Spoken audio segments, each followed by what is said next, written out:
মাথায় পাগড়ি আর গায়ে শেরওয়ানি পরে বের হয়েছেন দ্বিতীয় বিয়ের উদ্দেশ্যে। কিন্তু বিয়েতে যেখানে হাসি খুশি থাকার কথা সেখানে বর সেজে গাড়িতে বসে অঝরে কাঁদছেন নতুন বর।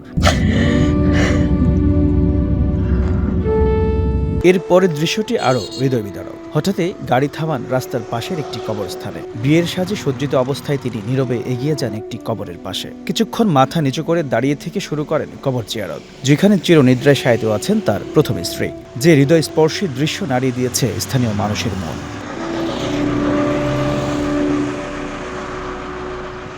2023 সালে তার প্রথম স্ত্রী ক্যান্সার আক্রান্ত হয়ে পৃথিবী ছেড়ে চলে গেছেন। তাই নতুন সংসার শুরু করার আগে মনে পড়ে গেল প্রথম স্ত্রীর হাজারো স্মৃতি। যার সঙ্গে এতটি বছর কাটিয়েছিলেন সেই প্রিয় মানুষটির মুখ হয়তো ভাসছিল মনের ক্যানভাসে।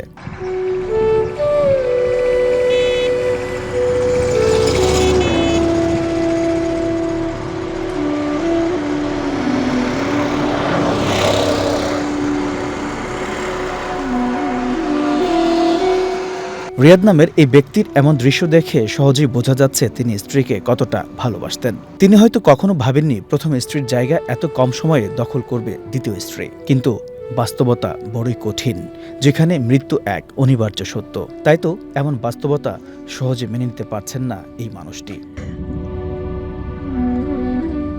কবরের পাশে দাঁড়িয়ে স্ত্রীর জন্য দুহাত তুলে দোয়া করলেন লিটন। হৃদয় বিদারক এই ঘটনাটি ঘটেছে কুমিল্লার জগন্নাথপুরের বালুতুপা এলাকায়। জিয়ারত শেষে গাড়িতে ফিরে এসে নিজেকে আর ধরে রাখতে পারেননি তিনি।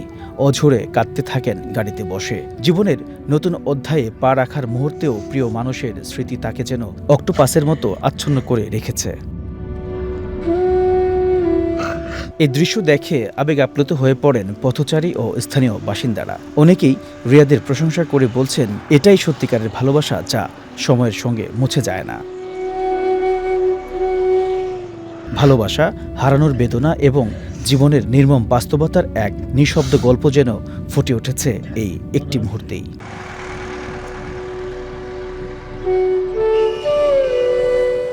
এইচ এম নাহিয়ান, বৈশাখী সংবাদ।